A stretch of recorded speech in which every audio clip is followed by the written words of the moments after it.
Hello students, हम बात कर रहे हैं केमिस्ट्री सब्जेक्ट। चैप्टर है हमारे पास मैटर इन आर सराउंडिंग। इस चैप्टर में हम लोगों ने अभी तक ये डिस्कशन किया था कि मैटर क्या होता है, मैटर की क्या कैरेक्टरिस्टिक होती हैं और मैटर की क्या प्रॉपर्टीज़ हो सकती हैं। और इसी चैप्टर में मैंने आप लोगों को लास्ट क्लास में जो पॉइंट डिस्कशन किया था वो था आपके पास में डिफ्यूजन के बारे में। डिफ्यूजन क्या होता है और किस वजह से होता है और किस डायरेक्शन में होता है, इस बारे में हमने डिस्कशन किया था। साथ ही हमने बात की थी मैटर्स के रिजिड्स और फ्लूइड्स होने के बारे में। डिस्कशन हमारा ये चल रहा था कि जो सब्सटेंसेस होते हैं वो रिजिड्स भी हो सकते हैं और फ्लूइड्स भी हो सकते हैं। आज के क्लास में जो हम बात कर रहे हैं टॉपिक के बारे में, टॉपिक है हमारे पास में क्लासिफिकेशन ऑफ मैटर, कि मैटर को किस तरह से क्लासिफाई किया जा सकता है। इस बारे में आज की क्लास में हम डिस्कशन करने वाले हैं। ठीक है, तो हेडिंग क्या है हमारा? हेडिंग है हमारे पास क्लासिफिकेशन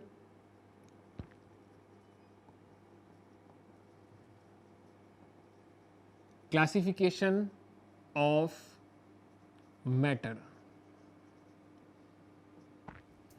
हेडिंग है हमारा आज की क्लास का क्लासिफिकेशन ऑफ मैटर। अगर हम मैटर को क्लासिफाई करने की कोशिश कर रहे हैं then we have to maintain a base. कोई एक ऐसा बेस हमारे पास होना चाहिए जिसके बिहाव पर आप मैटर को क्लासिफाई कर सकते हो। और इस पॉइंट में हम मैटर के क्लासिफिकेशन का जो बेस रख रहे हैं वो बेस है फिजिकल स्टेट।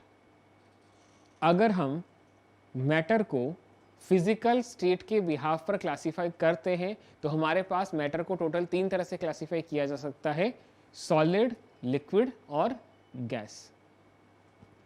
तीनों फिजिकल स्टेट के बिहाव पर जो क्लासिफिकेशन हुआ है, मैटर की क्या कैरेक्टरिस्टिक है, क्या प्रॉपर्टी है, हम वन बाय वन इसके बारे में भी डिस्कशन करेंगे। फर्स्ट ऑफ ऑल इसमें आप पॉइंट कीजिए classification of matter on the basis of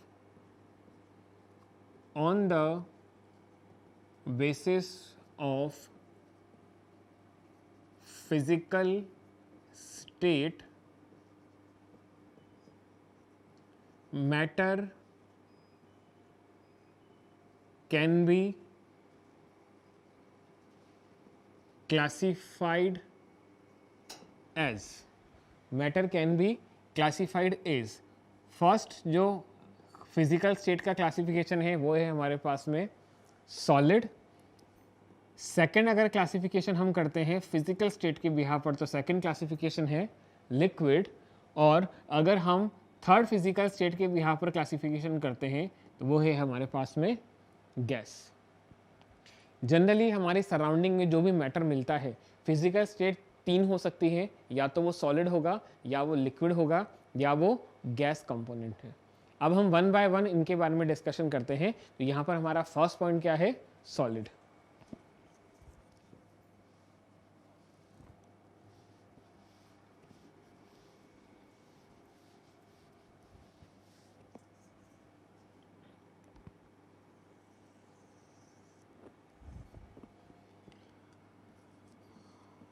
यहाँ पर हम मैटर की मेटल की एक फिजिकल स्टेट को डिस्कशन कर रहे हैं। फिजिकल स्टेट क्या है? सॉलिड। हम हमारी सराउंडिंग में ऐसे कई सारे सब्सटेंसेस को देखते हैं जिनकी शेप को चेंज करना इजी नहीं होता। हम हमारी सराउंडिंग में ऐसे कई सारे मैटर को देखते हैं जिनकी शेप को चेंज करना इजी नहीं होता। जैसा हमने लास्ट क्लास में डिस्कशन किया था रिजिड सब्सटेंसेस के बारे में। कोई ऑब्जेक्ट है, हमने उसको हिट करने की कोशिश की और उसकी शेप चेंज नहीं हो रही, वो अपनी शेप को मेंटेन किए हुए है। ठीक है, कई ऐसे आपने मैटर अपने सराउंडिंग में देखे होंगे जिन्हें अगर हम किसी कंटेनर में स्टोर करने की कोशिश करते हैं तो वो अपनी शेप को चेंज नहीं करते। फॉर एग्जाम्पल हम बात कर रहे हैं आइस क्यूब के बारे में। आपने कंटेनर लिया, उसके अंदर आइस क्यूब को रख दिया, तो आप आइस क्यूब की शेप कंटेनर के बाहर भी वही देखेंगे जैसा कि आइस को उस कंटेनर के अंदर रखने पर वो हमें दिखाई दे रही है। मतलब ना तो उसकी शेप में, वॉल्यूम में किसी भी तरह का चेंजेस नहीं हुआ है। हम किसी मेटल की बात कर लें, फॉर एग्जांपल आपने कोई आयरन का पीस ले लिया। अगर हमारे पास मान लीजिए ये एक आयरन का पीस है, फॉर एग्जांपल आप ये देखोगे कि अगर हम इसे अपने दोनों हैंड से या किसी भी तरह से प्रेशराइज करने की कोशिश कर रहे हैं तो हमारे हाथों को ही एक फोर्स एक्सपीरियंस हो रहा है, इस मेटल के शेप और साइज पे कोई असर नहीं हो रहा है। तो जो हमने डिस्कशन किया एग्जाम्पल के साथ, जैसे कि आयरन है, आइस क्यूब है, ये हमारे पास में जो फिजिकल स्टेट रखते हैं, ये फिजिकल स्टेट क्या है? वो फिजिकल स्टेट है सॉलिड। अब हम बात कर रहे हैं, तो एग्जाम्पल्स के बारे में हमने बात की, जैसे आपके पास में आइस है, आपके पास में आयरन है, ये अपनी शेप को इजीली चेंज नहीं करते, इनका वॉल्यूम भी जो है वो हमेशा फिक्स रहता है। इसी फिजिकल स्टेट वाले मैटर्स को कहा जाता है सॉलिड्स। तो हम बात कर रहे हैं सॉलिड के बारे में। These are the substances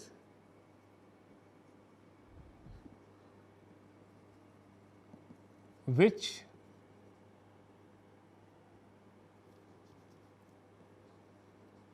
have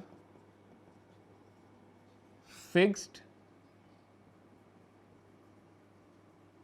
volume, mass and shape. These are the substances which have fixed mass, volume and shape. That is the definition of solid physical state of matter. Solid की जो first property हम discuss कर रहे हैं, बात कर रहे हैं सॉलिड की first property, solids have definite volume and mass. Solid ऐसे सब्सटेंसेस होते हैं जिनका मास और उनका वॉल्यूम हमेशा डिफाइनाइट होता है, वो कंडीशन के अकॉर्डिंग चेंज नहीं होता है। ठीक है, तो यहाँ पर हमारे पास में जैसे अगर कोई आइस क्यूब है, उसे हमने किसी कंटेनर में स्टोर किया तब भी वो उतना ही वॉल्यूम ऑक्यूपाई करेगा अगर हम उसे एक कॉमन प्लेट में स्टोर करके रखते हैं। इसी कंडीशन को इसीलिए हम कह रहे हैं कि सॉलिड जितने भी होते हैं उनका मास और वॉल्यूम जो है वो डिफाइनाइट होता है। सेकंड जो कैरेक्टरिस्टिक हम बात कर रहे हैं, solids have definite shape. Second characteristic क्या है हमारे पास सॉलिड्स की? Solids have definite shape, their shape do not changes itself till you are not applying external pressure on it. जब तक आप उन पर एक्सटर्नल प्रेशर नहीं लगा रहे हो तब तक वो खुद से अपनी शेप को इजीली चेंज नहीं करते हैं। इन तीनों ही कैरेक्टरिस्टिक को, ये जो तीनों प्रॉपर्टी हमारे पास में सॉलिड की, इन्हें हम एक एग्जांपल के थ्रू समझने की कोशिश करते हैं। जैसे कि हमारे पास में एक आइस क्यूब है, मान लीजिए ये मेरे पास हमने कलेक्ट किया एक आइस क्यूब को। इस आइस क्यूब को अगर मैं एक प्लेट में स्टोर करके रखता हूँ तब भी इसका साइज, शेप और वेट जो है वो, एक आइस क्यूब है जिसे मैंने एक प्लेट में स्टोर किया, एट द सेम टाइम अगर इसी तरह के आइस क्यूब को मैं किसी बड़े कंटेनर में स्टोर करने की कोशिश करता हूं तो आप ये देखोगे कि प्लेट में रखने पर आइस क्यूब का जो शेप था वो भी फिक्स है। उसी आइस क्यूब को अगर मैंने कंटेनर में शिफ्ट किया तो वो अपने शेप को मेंटेन किए हुए है। ऐसा नहीं है कि वो आइस क्यूब जो है वो पूरे कंटेनर के वॉल्यूम को ऑक्यूपाई कर रहा है या वो आइस क्यूब जो है वो पूरे कंटेनर के शेप को गेन कर लेता है, ऐसा नहीं होता है। ठीक है, तो ऐसा क्यों? क्योंकि डिफाइनाइट शेप होता है, वॉल्यूम भी डिफाइनाइट है और मास जो है वो भी फिक्स है। आइस क्यूब का प्लेट में रखने पर अगर मैं जो मास गेन करता हूं वो सेम रहने वाला है कंटेनर के अंदर रखने पर भी। तो कंडीशन के अकॉर्डिंग सॉलिड सब्सटेंसेस का मास, वॉल्यूम और शेप चेंज नहीं होता। ये हमारे पास में first characteristic, first property solid substances की। थर्ड हम बात कर रहे हैं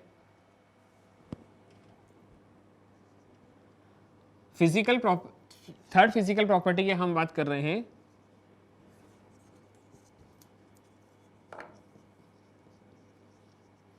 inter particle force of attraction is high in case of solid. Solid के केस में इंटर पार्टिकल के बीच का जो फोर्स होता है वो काफ़ी ज़्यादा होता है। इस inter particle force of attraction जो कि काफ़ी हाई है, इसी की वजह से इनका शेप जो होता है वो डिफाइनाइट है, इनका शेप इजीली चेंज नहीं होता है। हमने लास्ट क्लास में एक एग्जांपल लिया था जिसमें हम रिजिड सब्सटेंसेस की, हम कोहेसिव फोर्स के बारे में बात कर रहे थे। चौक, आइस क्यूब और आयरन नेल का एग्जांपल हम लेकर के बात कर रहे थे कि चौक को हमने हैमर से हिट किया, वो इजीली पाउडर में कन्वर्ट हो जाता है क्योंकि फोर्स ऑफ अट्रैक्शन कम है, कोहेसिव फोर्स कम है। जबकि भी आयरन नेल को अगर हम हैमर से हिट करते हैं तो वो अपनी शेप को इजीली चेंज नहीं करता। अब शेप को इजीली चेंज क्यों नहीं कर रहा था? क्योंकि उसमें inter particle force of attraction, cohesive force हम जिसे कहते हैं, वो काफ़ी ज़्यादा क्वांटिटी में अवेलेबल है। ठीक, अगर हम फोर्थ प्रॉपर्टी की बात करते हैं सॉलिड सब्सटेंसेस की, तो ये क्या है हमारे पास में? सॉलिड्स हैव हाई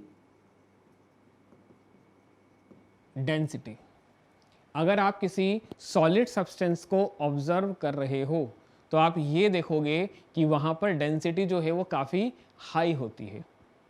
अब डेंसिटी का क्या मतलब होता है, हम इसे समझते हैं। मान लीजिए मैंने इस यूनिवर्स में एक वॉल्यूम अज्यूम कर लिया, एक क्यूब मैंने इस यूनिवर्स में अज्यूम कर लिया जिसकी हाइट, विड्थ और डेप्थ तीनों क्या है? 1 सेंटीमीटर हम ले रहे हैं।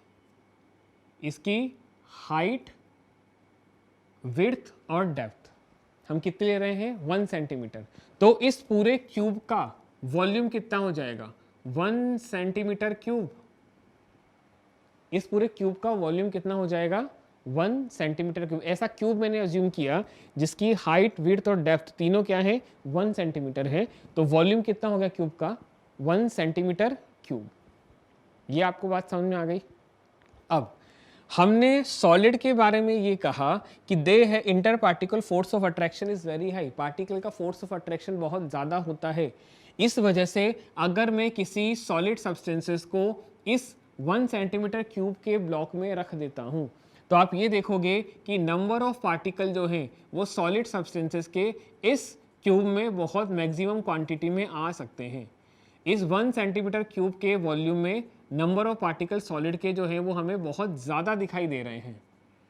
ठीक है, इसीलिए हम क्या कह सकते हैं कि सॉलिड सब्सटेंसेस की डेंसिटी जो है वो बहुत हाई होती है।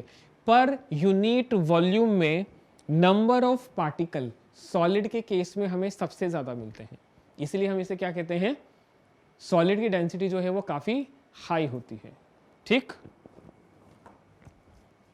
ये थी फोर्थ कैरेक्टरिस्टिक।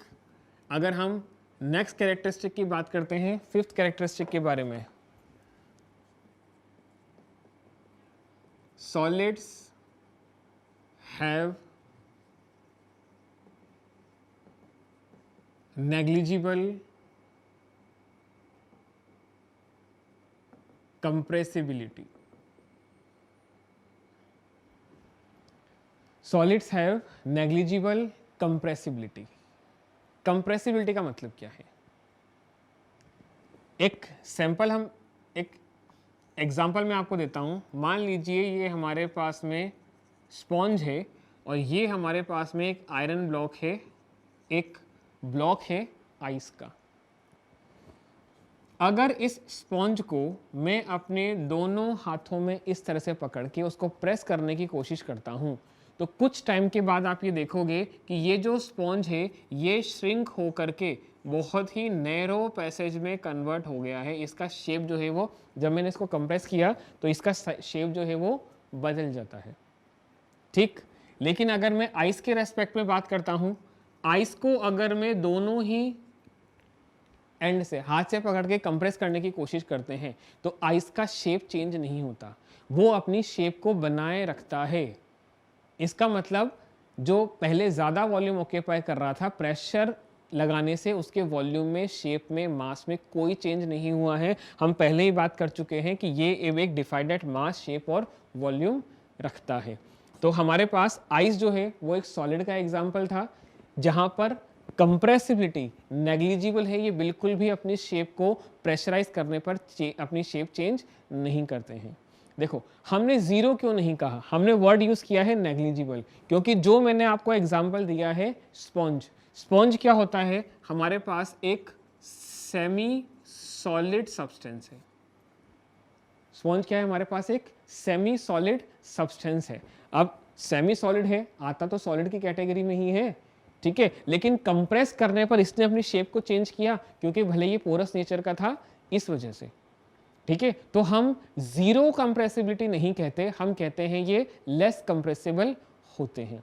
अब जैसे कि अगर मान लीजिए मेरे पास में कोई आयरन ब्लॉक होता, आयरन है, अगर मैं इसको अपने दोनों तरफ से प्रेशराइज करने की कोशिश करता हूँ, मान लीजिए मैंने कोई आयरन ब्लॉक ले लिया, इसको मैं दोनों तरफ अपनी हथेली से प्रेस करने की कोशिश करूंगा तो इसका शेप चेंज नहीं होगा।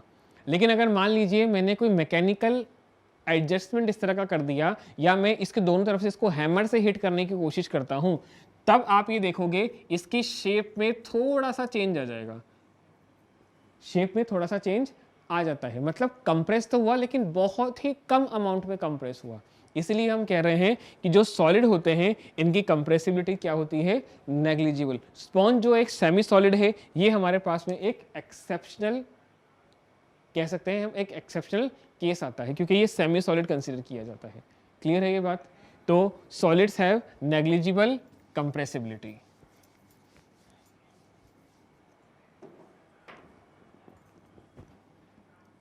नेक्स्ट जो कैरेक्टरिस्टिक हम बात कर रहे हैं सॉलिड सब्सटेंसेस के बारे में, नेक्स्ट कैरेक्टरिस्टिक है हमारे पास में diffusion.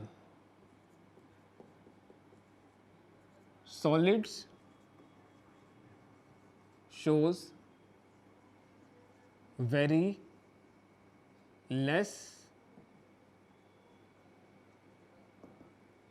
diffusion. Solids shows very less diffusion. अगर आप किन्हीं दो सॉलिड मैटर को एक दूसरे के कांटेक्ट में लाने की कोशिश करते हो तो ऐसा बहुत कम होगा कि वो सॉलिड के पार्टिकल एक दूसरे में मर्ज होकर के डिफ्यूज हो जाए। सॉलिड के पार्टिकल हाई कॉन्सेंट्रेशन से लो कॉन्सेंट्रेशन की तरफ मूव करने लग जाएं। डिफ्यूजन क्या होता है इसकी डेफिनेशन मैं आपको लास्ट क्लास में दे चुका हूं, intermixing of particle by their own.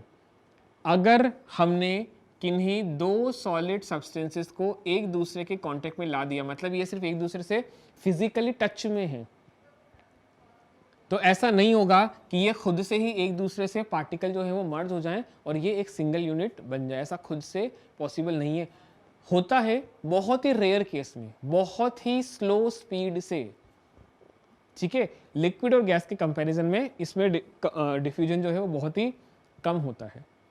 इसका एग्जांपल मैं आप लोगों को देना चाहूँगा। मान लीजिए आप लोगों ने ग्राउंड पर कोई मेटल की शीट रख दी, इस मेटल की शीट पर आप कोई और शीट भी रख दीजिए और ऐसे लेयर बाय लेयर आप मेटल की शीट को एक दूसरे के ऊपर रखते चले गए। कुछ हफ्तों के लिए नहीं, कुछ महीनों के लिए, कुछ महीनों के लिए आपने मेटल की शीट को अगर एक दूसरे के ऊपर रख दिया है, कुछ महीनों के बाद जब आप इन शीट को सेपरेट करने की कोशिश करेंगे तो इन्हें सेपरेट करने के लिए आपको थोड़ा सा प्रेशर लगाना होगा। प्रेशर क्यों लगाना हो, इवन ये एक दूसरे पे स्लाइड भी नहीं होते। जब ये इनिशियली रखा जाता है तब अगर आप एक मेटल को दूसरे मेटल पर स्लाइड करने की कोशिश करो तो ये स्लाइड हो जाएंगे, लेकिन अगर इनको कुछ महीनों के लिए मैंने इस पोजीशन में अनडिस्टर्ब रख दिया है तो आप ये देखोगे कि ये स्लाइड भी नहीं हो रहे और इनको सेपरेट करना भी हमारे लिए पॉसिबल थोड़ा सा मुश्किल हो जाता है, थोड़ा सा मुश्किल हो जाएगा। तो यहाँ पर कहने वाली बात यह है कि इनके पार्टिकल बहुत ही स्मॉल अमाउंट में एक दूसरे में मर्ज होते हैं, बहुत ही स्लो अमाउंट में। अगर थोड़ा सा भी हमने इनको प्रेशराइज किया तो ये फिर से अपनी इनिशियल पोजीशन में आ जाएंगे, लेकिन डिफ्यूजन होता है बहुत ही स्लो रेट से होता है। इसी का एक एग्जांपल मैं आपको और देना चाहूँगा। मान लीजिए ये हमारे पास में व्हाइट बोर्ड है। क्या है? ये हमारे पास एक व्हाइट बोर्ड है और इस पर जो भी कंटेंट मैंने यहाँ पर लिख दिया है, जो भी कंटेंट मैंने यहाँ पर लिख दिया है, ये किससे लिख रहा हूँ मैं? मार्कर की इंक से। और इंक क्या है हमारे पास में? एक सॉल्यूशन है जिसमें इंक जो डाई है वो सॉलिड पार्टिकल है। ये सॉलिड सरफेस और मार्कर की इंक का जो कलर डाई पार्टिकल है वो भी सॉलिड है। अगर मैं इस बोर्ड पे इस रिटर्न कंटेंट को कुछ महीनों के लिए रफ नहीं करता, इसको यहीं पे बनाए रखता हूं, जब कुछ महीनों के बाद आकर मैं इसे रफ करने की कोशिश करूंगा ना, एक तो रफ करना बहुत मुश्किल हो जाएगा, इसको इरेज करना बहुत मुश्किल हो जाएगा, प्लस होगा ये कि अगर मैंने इसको रफ भी कर दिया तो मुझे माइन्यूट सा पूरे बोर्ड पे इस लिखे हुए कंटेंट का इंप्रेशन कहीं ना कहीं दिखाई देगा। बहुत ही लेस अमाउंट में ही सही, लेकिन इंप्रेशन दिखाई जरूर देता है। इसीलिए हम कह रहे हैं कि सॉलिड सॉलिड के बीच डिफ्यूजन होता है, लेकिन वो टाइम बहुत लगता है। ठीक है, हम बात कर रहे हैं वेरी लेस, बहुत ही कम अमाउंट का डिफ्यूजन यहाँ पर परफॉर्म होता है। क्लियर है ये बात?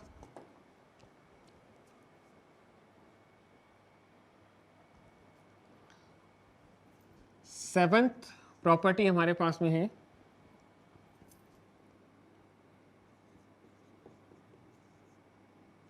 solids do not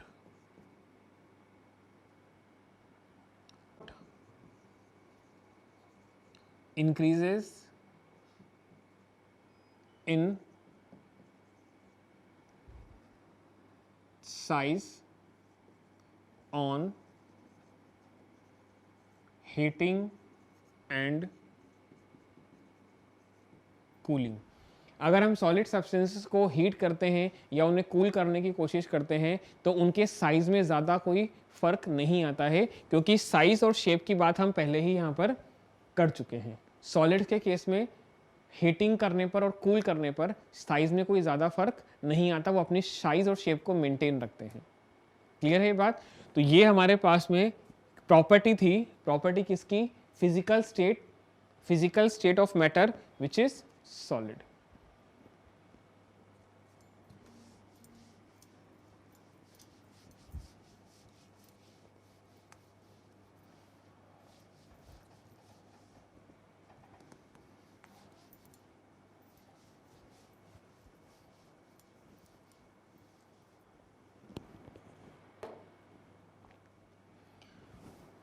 नेक्स्ट जो फिजिकल स्टेट हम डिस्कस कर रहे हैं, मैटर के क्लासिफिकेशन ऑफ मैटर में मैटर की जो सेकंड फिजिकल स्टेट होती है, फिजिकल स्टेट है liquid.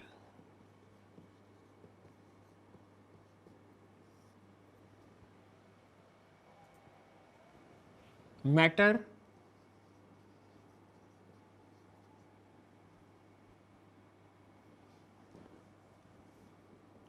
in liquid state have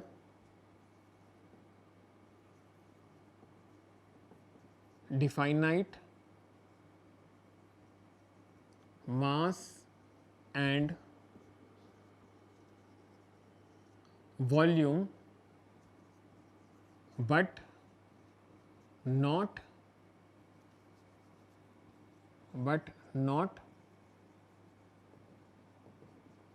definite shape.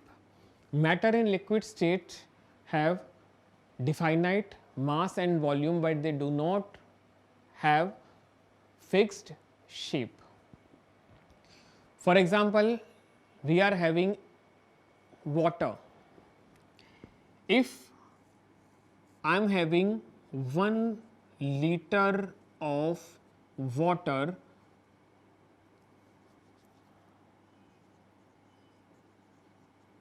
and I am trying to store that water in a container with large diameter and small height. Its total volume must be 1 liter, but its shape is different.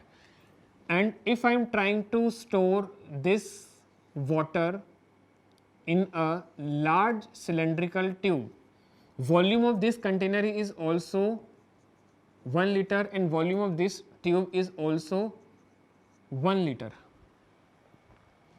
If I am having 1 liter of water and trying to store in this container, it will take its shape easily. वो इस container की shape easily gain कर लेता है. और अगर उसी 1 litre water को मैं इस लॉन्ग ट्यूब के अंदर स्टोर करने की कोशिश करता हूं, तो वही 1 लीटर वाटर इस ट्यूब की शेप को भी गेन कर लेता है.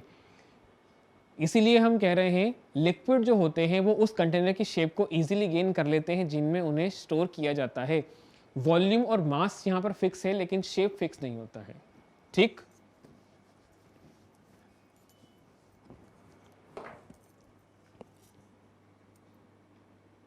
अगर हम बात करते हैं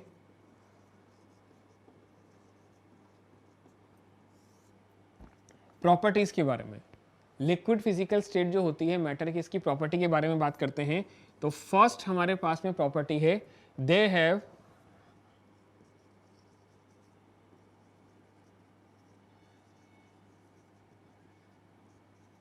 definite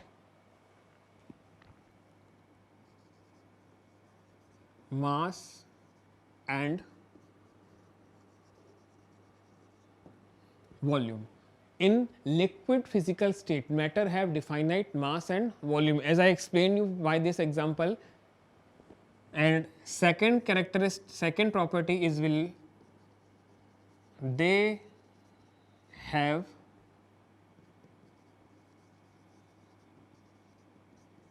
indefinite shape. Generally liquids do not have fixed shape, they gain the shape of the container in which it is stored. जिस कंटेनर में वाटर को स्टोर किया जाता है ये उस शेप कंटेनर की शेप को इजीली गेन कर लेते हैं, इसलिए हम कह रहे हैं they have indefinite shape. Third हम बात कर रहे हैं inter particle force is less than solid. Solid के कंपैरिजन में लिक्विड जो होते हैं इनका इंटर पार्टिकल फोर्स जो होगा वो थोड़ा कम होता है. यही रीजन है कि एक कंटेनर की शेप को गेन कर सकते हैं. ठीक. नेक्स्ट प्रॉपर्टी हमारे पास में क्या आ गई? They have low density. They have low density than solid. अगर हम सॉलिड के कंपैरिजन में बात करते हैं तो लिक्विड्स की डेंसिटी थोड़ी सी कम होती है. यहाँ पर डेंसिटी का मतलब वही है कि पर यूनिट वॉल्यूम में कितने नंबर ऑफ पार्टिकल आ सकते हैं. सॉलिड में नंबर ऑफ पार्टिकल ज़्यादा आते हैं इसलिए डेंसिटी उनकी ज़्यादा है. लिक्विड में नंबर ऑफ पार्टिकल सॉलिड के कंपैरिजन में थोड़े से कम आएंगे, इसलिए हम कह रहे हैं कि लिक्विड्स की डेंसिटी जो है वो कम होती है सॉलिड्स के कंपैरिजन में.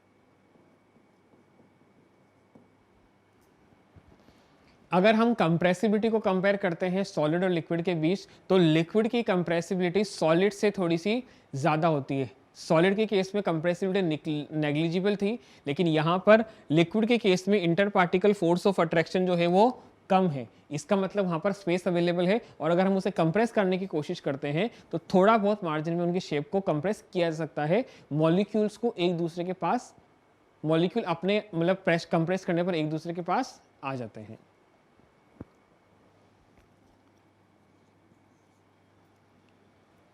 नेक्स्ट जो प्रॉपर्टी हम डिस्कस कर रहे हैं लिक्विड्स के बारे में।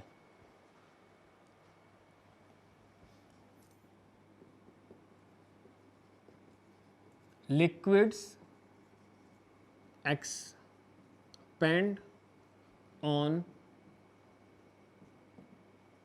हीटिंग एंड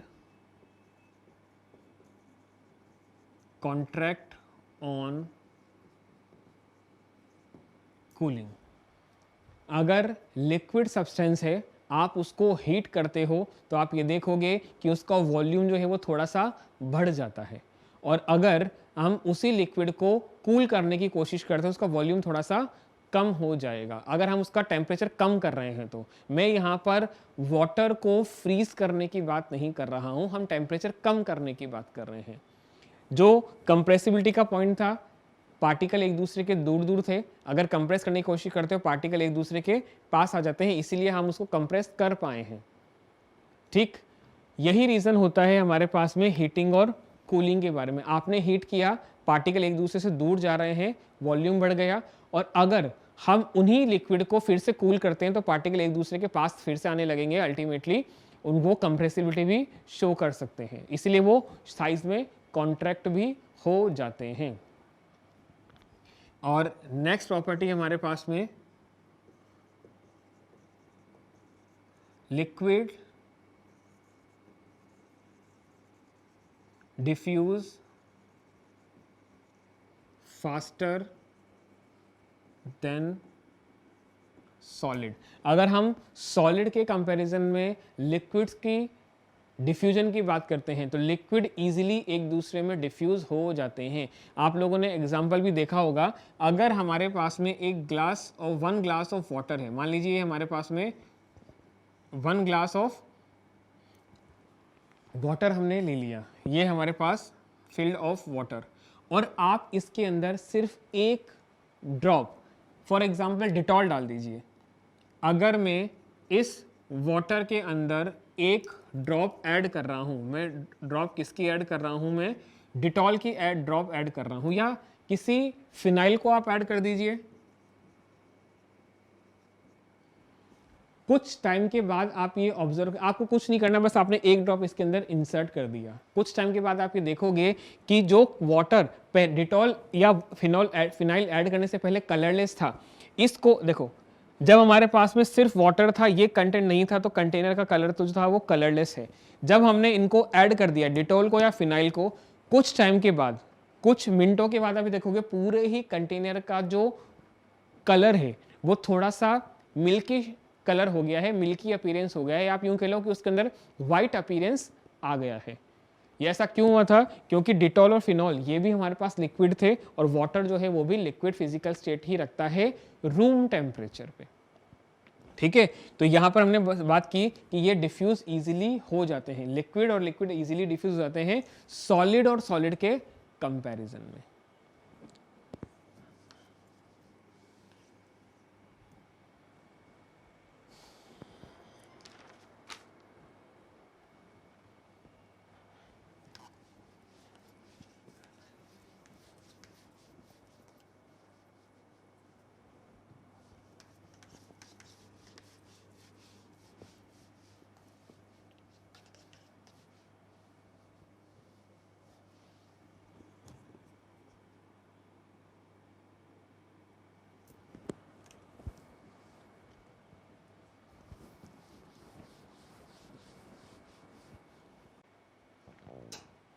हमने फिजिकल स्टेट के बिहाफ पर मैटर को क्लासिफाई किया एज सॉलिड और लिक्विड। सॉलिड स्टेट क्या होती है, उसकी फिजिकल उसकी प्रॉपर्टी क्या है वो हमने डिस्कशन किया। लिक्विड क्या होता है और उसकी प्रॉपर्टीज क्या होती है वो हमने अभी तक डिस्कशन किया है। और नेक्स्ट जो हम फिजिकल स्टेट की बात कर रहे हैं मैटर की, वो हमारे पास में है गैस।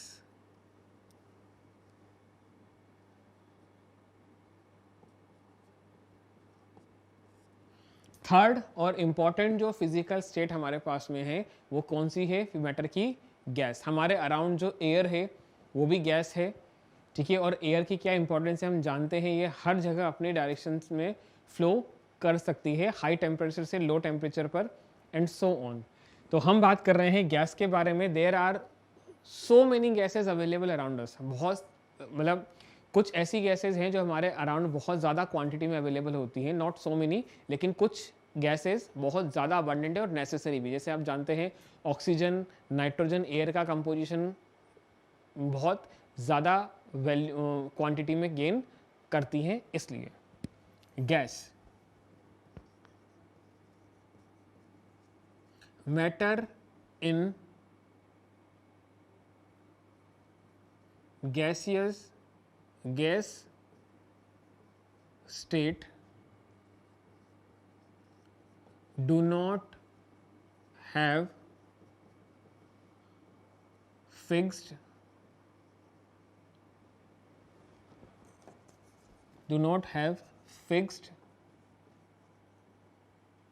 volume and shape। अगर हमारे पास मैटर गैसियस स्टेट में अवेलेबल है तो इसका शेप और वॉल्यूम जो है वो फिक्स नहीं होता है। लिक्विड की ही तरह गैस को भी जिस कंटेनर में रखा जाता है ये उस पूरे कंटेनर का वॉल्यूम जो है वो ऑक्यूपाई, गैस को रखा जाता है ये उस कंटेनर के पूरे वॉल्यूम को ऑक्यूपाई कर लेता है और उस पूरे कंटेनर के वॉल्यूम को भी ऑक्यूपाई कर लेता है। नेक्स्ट हम बात कर रहे हैं प्रॉपर्टीज के बारे में।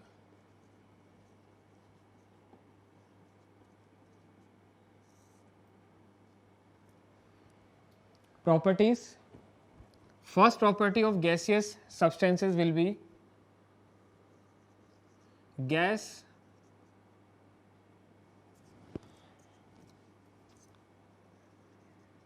have indefinite shape and volume। Gases का शेप जो होता है और वॉल्यूम जो है वो इनडिफाइनाइट है, जिसके बारे में हम पहले ही बात कर चुके हैं। सेकंड फिजिकल प्रॉपर्टी हमारे पास में क्या हो जाएगी, गैस हैव डिफाइनाइट मास। मास तो सब्सटेंस का सेम रहने वाला है, वो कंडीशन के अकॉर्डिंग चेंज नहीं होता है। ठीक। थर्ड प्रॉपर्टी हमारे पास में गैसियस सब्सटेंस क्या है, inter particle force in gas is very less. अगर हम कोहेसिव फोर्स की बात करते हैं, गैसियस सब्सटेंसेस में inter particle force of attraction जो होता है वो बहुत ही नेग्लिजिबल, बहुत ही कम क्वांटिटी का है। अगर दो पार्टिकल हैं उनके बीच फोर्स ऑफ अट्रैक्शन नहीं है, they are free to move in any direction, वो किसी भी डायरेक्शन में अपनी मूव कर सकते हैं, बाय देयर कोलिजन अपनी डायरेक्शन को चेंज भी कर सकते हैं, लेकिन फोर्स ऑफ अट्रैक्शन बहुत कम है, inter particle force of attraction बहुत कम होता है गैसियस स्टेट के केस में। फोर्थ हम बात कर रहे हैं कंप्रेसिबिलिटी के बारे में। They have high compressibility.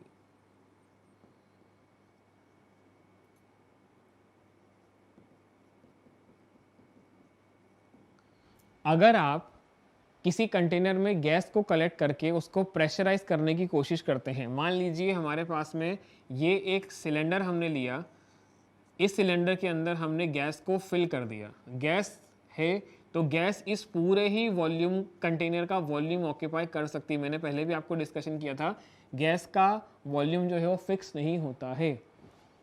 इस कंटेनर में यहाँ पर एक पिस्टन हमने लगाया हुआ है और पिस्टन को हम एक्सटर्नली मैकेनिकली अटैच कर रहे हैं और इसको प्रेस कर सकते हैं।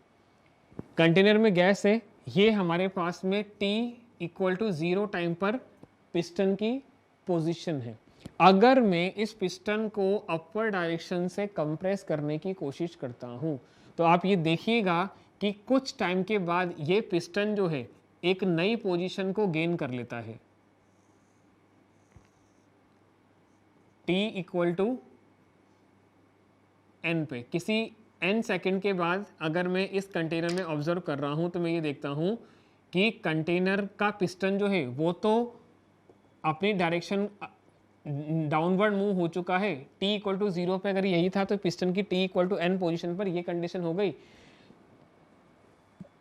पिस्टन को जितना हमने प्रेशराइज किया, गैस के मॉलिक्यूल जो पहले लार्ज वॉल्यूम ऑक्यूपाई कर रहे थे अब वो धीरे धीरे करके स्मॉल वॉल्यूम में कंप्रेस होते चले गए। मतलब पार्टिकल जो पहले एक दूसरे से बहुत दूर थे, इन दोनों पार्टिकल को फोर्स करने पर ये एक दूसरे के कांटेक्ट में आ जाते हैं इस तरीके से। ठीक है, तो पार्टिकल दूर थे, स्पेस ज़्यादा था, कंप्रेस किया, इंटर पार्टिकल स्पेस कम हो गया। इसीलिए हम कह रहे हैं कि गैसेस की कंप्रेसिबिलिटी जो होती है वो बहुत ज़्यादा होती है। इतनी ज़्यादा कि अगर आप उसको एक सर्टेन लेवल के ऊपर कंप्रेस करने की कोशिश करते हो तो फिजिकल स्टेट चेंज करके गैस से लिक्विड में कन्वर्ट हो जाएगा। अगर इंटर पार्टिकल देखो, पहले पार्टिकल एक दूसरे से बहुत दूर थे, मैंने इन लोगों को कंप्रेस करने की कोशिश की। मैं किन्हीं दो पार्टिकल को यहाँ ऑब्जर्व कर रहा हूँ, कंप्रेस किया। अगर ये पार्टिकल एक दूसरे के कांटेक्ट में आ जाते हैं, इंटर पार्टिकल स्पेस कम हो गया, कंप्रेसिबिलिटी है। और अगर इनके बीच में कोहेसिव फोर्स बढ़ गया, इनके बीच कोहेसिव फोर्स बढ़ गया तो यही गैस आपके लिक्विड में भी कन्वर्ट हो जाता है। हमारे घरों में जो एलपीजी सिलेंडर आता है as a fuel cooking purpose से, उसके अंदर जो गैस फिल की जाती है वो लिक्विड फेस में ही फिल की जाती है। नाम ही सजेस्ट कर रहा है आपको, लिक्विफाइड पेट्रोलियम गैस। एक गैस है जिसको आपने लिक्विफाइड करके कंटेनर में कलेक्ट किया हुआ है। कंप्रेसिबिलिटी जो होती है उसकी बहुत वास्ट एप्लीकेशन है हमारे डेली लाइफ में। क्लियर है बात? गैसेस के बारे में, दे हैव